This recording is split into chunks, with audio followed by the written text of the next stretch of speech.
Hello everyone and welcome back to my channel. It's Kay here and I've got another little project using Scrimpingmommy's digital kit that is free and readily available on Ko-fi. There are links. I'll link Amanda's channel below and you will find from there a link to her Ko-fi where you will find these kits if you're a member of the Facebook group Scrimping Mummy and Friends or something, I can't remember exactly, but if you're on the Facebook page then these things, some of these free ones are actually in files on there. This is a follow-on from the little project that I did previously, which was the fold up of the envelope and tag holder.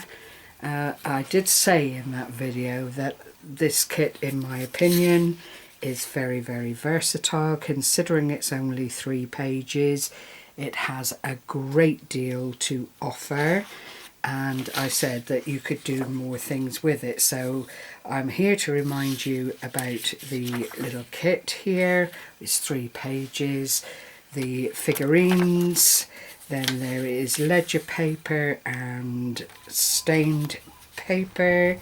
There are some little tickets and tags and that kind of thing, and a couple of little bits here that I've taken out of the picture to use on the next little project that I've been working on. I quite like to do postcards, and I bought this pack. It may have been Amazon, it may have been eBay, I really don't recall now, but it was some time ago, and they are purposefully postcard size, which is 5 3/4 roughly speaking by 4 1/4, or if you're metric, I'll try it and see how it goes. It's 15 millimeters by 10.5 millimeters, and then all I do is round off the corners and set to work.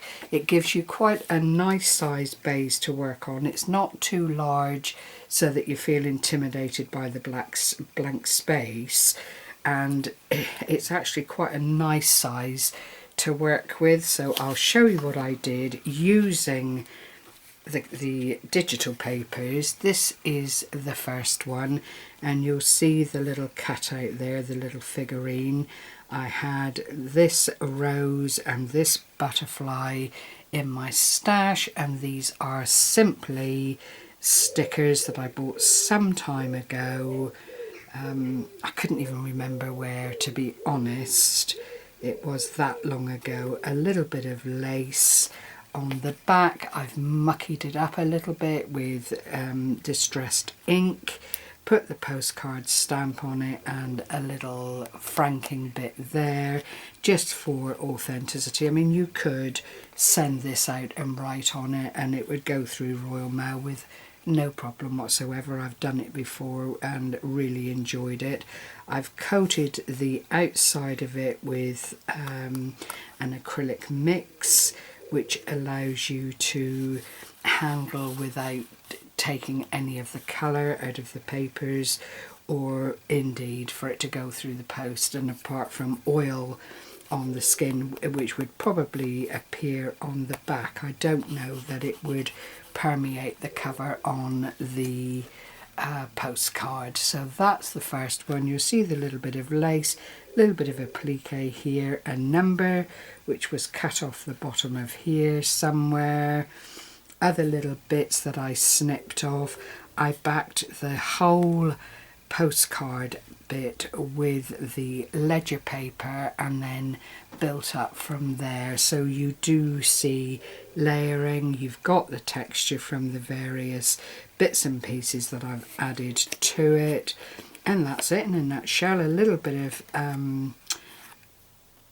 vintage photo around the edges, and that is that.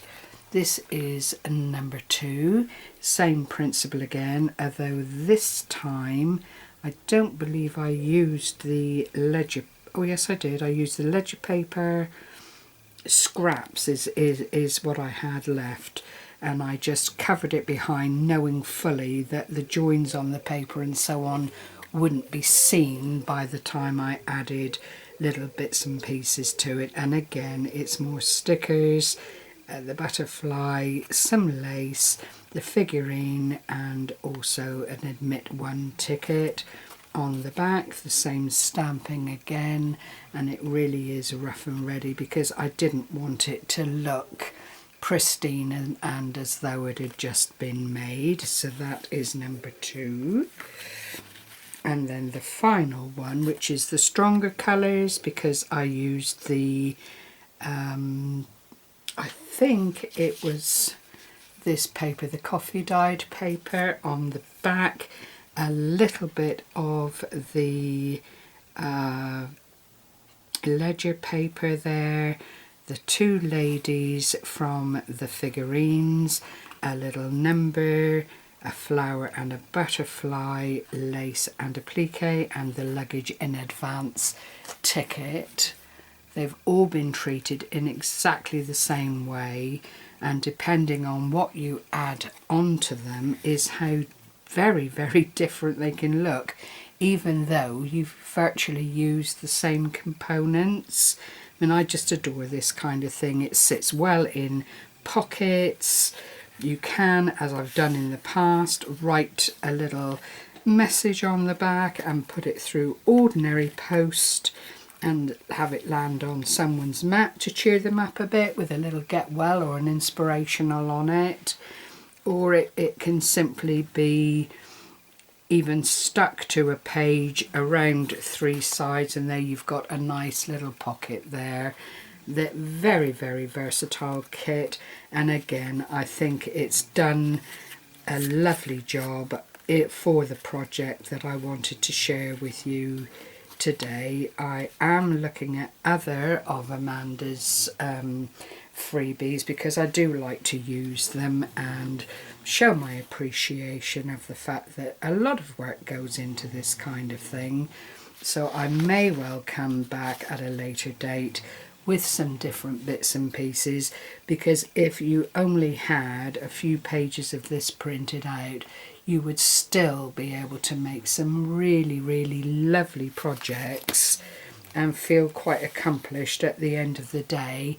And in principle, it is mainly matting and layering, which we've all done in card making, and using bits and pieces from our personal stash to decorate. So, you know, lovely little projects that won't take you a great deal of time to put together, but how effective are they when you see them in this scenario? I mean, 3 pages so far, 2 different projects, and as I say, I will try and bring another one to you so that if you have this kit, you've got options, and this will then lead on to, I'm sure, your imagination bringing forward a whole lot more different things that you can have fun with. So thank you once again, and as always, for spending this time with me. I do hope you find it helpful, and I will be back again